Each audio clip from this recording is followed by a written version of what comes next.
চলতি মৌসুমে সব প্রতিযোগিতা মিলিয়ে এখন পর্যন্ত ১৩ ম্যাচ খেলেছে রিয়াল মাদ্রিদ। এর মধ্যে মাত্র ৩ ম্যাচে পুরো ৯০ মিনিট খেলার সুযোগ পেয়েছেন ভিনিসিয়াস জুনিয়র। নিজের পছন্দ মতো খেলার সময় না পাওয়ায় আগে থেকেই বেশ বিরক্ত ছিলেন ভিনিসিয়াস। এ নিয়ে প্রকাশ করেছিলেন ক্ষোভ। ইউরোপিয়ান সংবাদ মাধ্যমগুলোতে বিষয়টি নিয়ে অনেক লেখালেখি হয়েছে। তবে গত রোববার সর্বশেষ এল ক্লাসিকোয় সব উত্তেজনা যেন সীমা ছাড়িয়েছে। বার্সেলোনার বিপক্ষে ৭২ মিনিটে বদলি হয়ে মাঠ ছাড়ার পর নিজের হতাশা আড়াল করতে পারেনি ভিনিসিয়াস জুনিয়র। বেশ ক্ষিপ্ত হয়ে মাঠ ছাড়েন তিনি।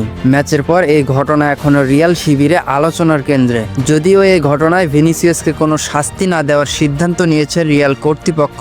ব্রাজিলিয়ান ফরওয়ার্ড ভিনিসিয়াস ও কোচ জাভি আলোনসোর সম্পর্ক এখন বেশ খারাপের দিকে। ক্লাসিকোতে বদলি হিসেবে তুলে নেওয়ার ঘটনায় ক্ষোভ প্রকাশের পর সম্পর্কের টানাপোড়েন আরও স্পষ্ট হয়েছে বলে ইএসপিএনকে জানিয়েছে ক্লাবের ঘনিষ্ঠ সূত্র। মৌসুমের শুরু থেকে একের পর এক ম্যাচে ভিনিসিয়াসের শুরুর একাদশের বাইরে রেখেছিলেন আলোনসো। স্বাভাবিকভাবেই দলের অন্যতম সেরা তারকার কোচের এই সিদ্ধান্ত পছন্দ হয়নি, যার চূড়ান্ত বিস্ফোরণ দেখা গেছে বার্সার বিপক্ষে ম্যাচে। সান্তিয়াগো বার্নাবুতে বার্সার বিপক্ষে ম্যাচ শেষ হওয়ার প্রায় আধা ঘন্টা আগে রদ্রিগোকে নামিয়ে তুলে নেওয়া হয় ভিনিসিয়াসকে। তখন রিয়াল মাদ্রিদ ২-১ গোলে এগিয়ে ছিল। বদলি হওয়ার সিদ্ধান্তে ক্ষুব্ধ ভিনি মাঠ ছাড়ার সময় বলেন, সবসময় আমি কেন, আমি দল ছাড়ছি, আমি গেলে যদি ভালো হয় আমি যাচ্ছি। এরপর বেঞ্চে না বসে সরাসরি টানেল ধরে চলে যান, যদিও পরে আবার ফিরে এসেছেন। সূত্রের বরাত দিয়ে ইএসপিএন জানিয়েছেন, ভিনিসিয়াসের ঘনিষ্ঠরা মনে করেন আলোনসো আসলে এই ফরওয়ার্ডকে পছন্দ করেন না।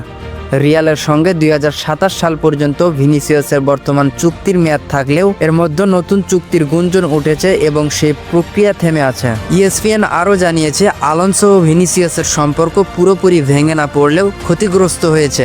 ভিনিসিয়াস এই বিষয়টি নিয়ে সতীর্থদের সঙ্গে কথা বলবেন এবং এরপর আলোনসোর সঙ্গে সরাসরি দেখা করবেন। ক্লাসিকো জয়ের পর খেলোয়াড়দের ২ দিন বিশ্রাম দিয়েছে রিয়াল মাদ্রিদ। বুধবার থেকে তারা আবার অনুশীলনে ফিরবে। ম্যাচ শেষ সংবাদ সম্মেলনে আলোনসো বলেন, তিনি ভিনিসিয়াসের সঙ্গে তার প্রতিক্রিয়া নিয়ে কথা বলবেন।